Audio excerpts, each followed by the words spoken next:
This very rich lady who owns 3 luxury cars tells me that in order for you to be rich, you have to have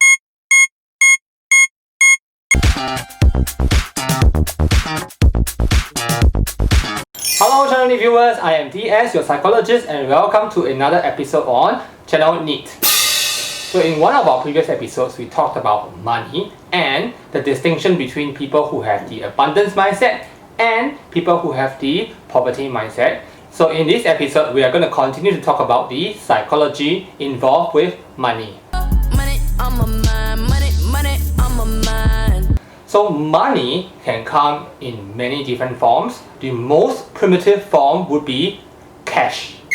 So money can also come in the form of checks, vouchers, or it could be symbolic, for example, in the form of chips. I'm a dangerous man with some money in my pocket. The trend in recent years, however, is that money is becoming less and less physical and more virtual, as in the form of the virtual wallet. So as humans progress into a digital age where money becomes less and less physical, the psychology of money also evolves. So at this point of the video, I am going to introduce to you one psychological fact about money. The less physically alike the form of money with physical cash, the more likely that we are going to be careless about it. With digitalization, people are not as aware as where their money is actually going and how much they have actually spent. Most people do not monitor their money, and most people might tend to overspend when money is not in a physical form. This is very evident in casinos. So if you have been to the casino before, you must have the experience of exchanging your cold hard cash to become chips.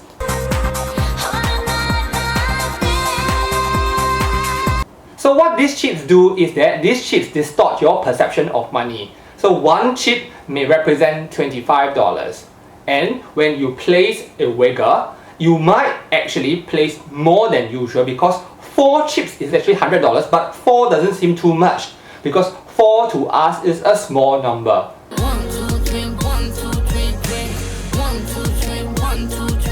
So as our money becomes less and less physically like money, we become more and more likely to dissociate ourselves from it. So when we spend the money, it doesn't feel very painful until after we realize that, oh my god, I spent $3,000. That oh my god. Then the pain might come. So now in our digital age, there are a lot of alternatives to physical cash.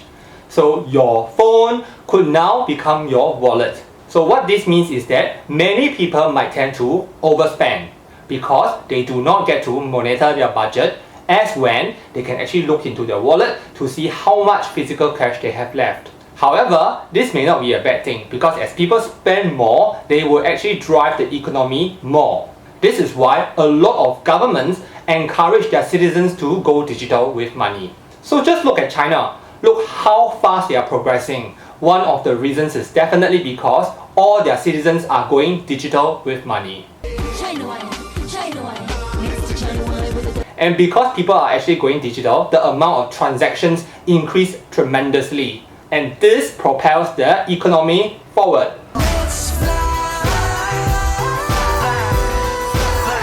So businesses will definitely benefit from this in terms of increased sales and revenue. The government will benefit from this because of increased taxes. Is there anybody who will get to lose from this? There is at least one group of people that may appear to be losing out in this digitalization of money. And this group of people is a group of people that are sandwiched between the low income group and the middle income group. So people who are in between this income bracket, that of the low income group and the middle income group, they are more likely to have access to technology, so they are more likely to also own a virtual wallet. However, this group of people are less likely to use their money in terms of savings and investment. Rather, this group of people may have a tendency to just spend. So this group of people might just overspend, and overall they might buy things that they do not need and they do not benefit from this digitalization. So in any case, digitalization has made purchasing of items so convenient that we might just want to spend our money. But be careful, purchase within your means. So just now I mentioned the case of China. So the Chinese just like to use virtual wallets. They just transfer money and then they just buy things using their phone. This is very common. However, this is not to say that they do not have any affinity for physical cash. So personally, I have asked my clients some very rich Chinese residing in Singapore. Here comes the big boss. So incidentally, this Chinese residing in Singapore have many things in common. The first thing is that they tend to stay in the penthouse of condos.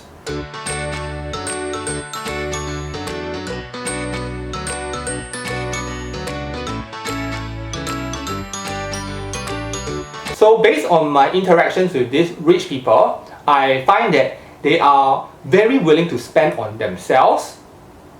They are also very willing to spend money being a host. However, they are very stingy in many other ways. Another thing that I find that is very interesting about these Chinese are that they always have stacks of cash in their homes.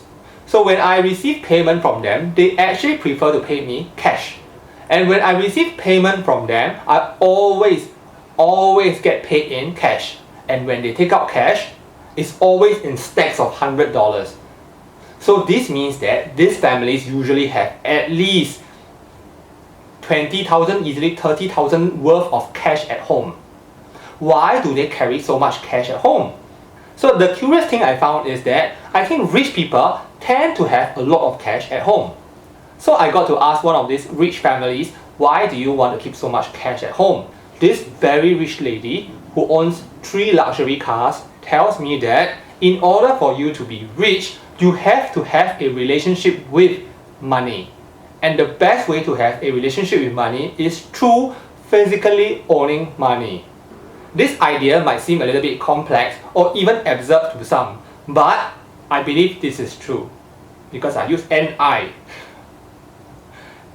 Anyway, in our future episodes, we will continue to talk about money, but in this episode, our main point is to talk about how digitalization has affected our psychology and our use of money. If you have not already subscribed to us, do consider subscribing so that we can continue to give you education and entertainment at the same time. We really hope that you have enjoyed this episode, and I will see you again in my next episode. Goodbye! Bye!